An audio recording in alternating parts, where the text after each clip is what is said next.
Surgical strike అంటే ఏమిటి, చేసేదెలా? Uri ఘటన జరిగిన నాటి నుంచి తీవ్రమైన కసితో రగిలిపోతున్న భారత ఆర్మీ బుధవారం రాత్రి పాక్ ఆక్రమిత కశ్మీర్లో ఉగ్రవాదులపై దాడికి దిగింది. సర్జికల్ స్ట్రైక్తో టెర్రరిస్టులు లాంచ్ ప్యాడర్లపై విరుచుకుపడింది. Director general of military operation lieutenant general Ranbir Singh ఈ విషయాన్ని ధృవీకరించారు. ఇంతకు సర్జికల్ స్ట్రైక్ అంటే ఏమిటో తెలుసా? నిర్ణీత లక్ష్యాన్ని నిర్దేశించుకొని దానికి భారీ నష్టం వాటిల్లేలా సైనిక దాడులకు పాల్పడటమే సర్జికల్ స్ట్రైక్. ఓ ప్రత్యేక ప్రాంతంపై ఖచ్చితమైన విధంగా మిలిటరీ దాడి చేయడమే. లక్ష్యత వర్గాలకు మాత్రమే నష్టం కలిగించేలా దాడుల వల్ల సమీప ప్రాంతాల్లోని సామాన్య ప్రజలు, భావనలు, నివాస సముదాయాలకు వీలైనంత తక్కువ ప్రమాదం సంభవించేలా సర్జికల్ స్ట్రైక్ ఉంటాయి. కొద్ది కాలం క్రితం మయన్మార్ భూభాగంలో భారత ఆర్మీకి చెందిన 70 మంది కమాండోలు ఆపరేషన్ నిర్వహించి కేవలం 40 నిమిషాల్లోనే 38 మంది ఉగ్రవాదులను మట్టుబెట్టాయి. సర్జికల్ స్ట్రైక్ దీని చక్కటి ఉదాహరణ పేర్కొనవచ్చు. బాంబులతో దాడి చేయడంలో కూడా సర్జికల్ స్ట్రైక్లోకి వస్తుంది. ఈ తరహా బాంబు దాడుల వల్ల నష్టం తీవ్రత చాలా ఎక్కువగా ఉంటుంది.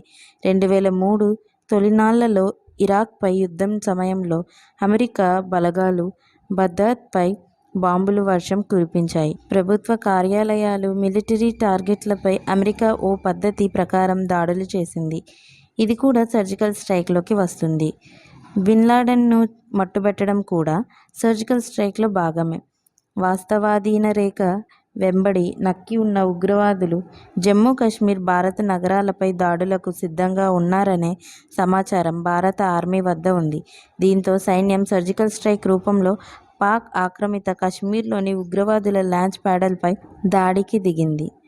సర్జికల్ స్ట్రైక్ కోసం మన త్రివిధ దళాలకు వేర్వేరు బలగాలున్నాయి. ఈ తరహా దాడులను పాల్పడాలంటే దేశం వెలుపల కూడా నిఘా ఎంతో అవసరం. ఈ దాడులను పాల్పడే బృందాలు నిఘా విభాగాలతో సమన్వయం ముందుకు సాగాల్సి ఉంటుంది. కోవర్ట్ వ్యూహాలను అమలు చేసి వాస్తవాధీన రేఖల వెంబడి పరిస్థితులను అధ్యయనం చేశాక ఆపరేషన్కు ఉద్దేశించిన బలగాలను హెలికాప్టర్ల ద్వారా సరిహద్దులకు తరలించారు. అక్కడి నుంచి లక్ష్యంగా ఎంచుకున్న ప్రాంతాలకు చేరుకున్న ఈ ప్రత్యేక బలగాలు తమ పని తాము చేసుకుపోయాయి. ఉగ్రవాదులపై, వారి మద్దతుదారులపై విరుచుకుపడ్డాయి. 7 ఉగ్రవాదుల లాంచ్ ప్యాడర్లపై దాడి చేయడంతో 35 నుంచి 40 మంది టెర్రరిస్టులు మరణించారని తెలుస్తోంది. ఈ తరహా దాడులను నిర్వహించడం కష్టంతో కూడుకున్నది. దీనికి పక్కా ప్లానింగ్తో పాటు వివిధ స్థాయిల్లో సమన్వయం ఎంతో అవసరం. ఇండియన్ ఆర్మీకి చెందిన పారాచూట్ రెజిమెంట్కు చెందిన పారా కమాండోలు ఇలాంటి ఆపరేషన్లు చేపట్టడంలో సిద్ధహస్తులు. నేవీకి చెందిన మార్కోస్, ఎయిర్ ఫోర్స్కు చెందిన గరుడలకు కూడా ఈ తరహా దాడుల్లో ప్రావీణ్యం ఉంది. బుధవారం అర్ధరాత్రి సమయంలో మొదలైన ఈ సర్జికల్ స్ట్రైక్ తెల్లవారుజామున 4:30 గంటల సమయంలో ముగిశాయి. లక్ష్యంగా ఎంచుకున్న టెర్రరిస్టుల లాంచ్ ప్యాడల్ వాస్తవాధీన రేఖలు 2 నుంచి 3 కిలోమీటర్ల పరిధిలో ఉన్నాయి. వారం రోజులుగా వాటిపై నిఘా ఉంచారు. హెలిబోర్డ్, గ్రౌండ్ ఫోర్సులను ఈ ఆపరేషన్ కోసం ఉపయోగించారు. ఈ దాడుల్లో భారత సైనికులెవ్వరూ గాయపడలేదు. Pak inter service public relation తెలిపిన సమాచారం ప్రకారం Bhimber, hot spring, Kel and Lipa సెక్టర్స్లో సర్జికల్ స్ట్రైక్ జరిగాయి. ఇవన్నీ పాక్ భూభాగం వైపు ఉన్న ప్రాంతాలే.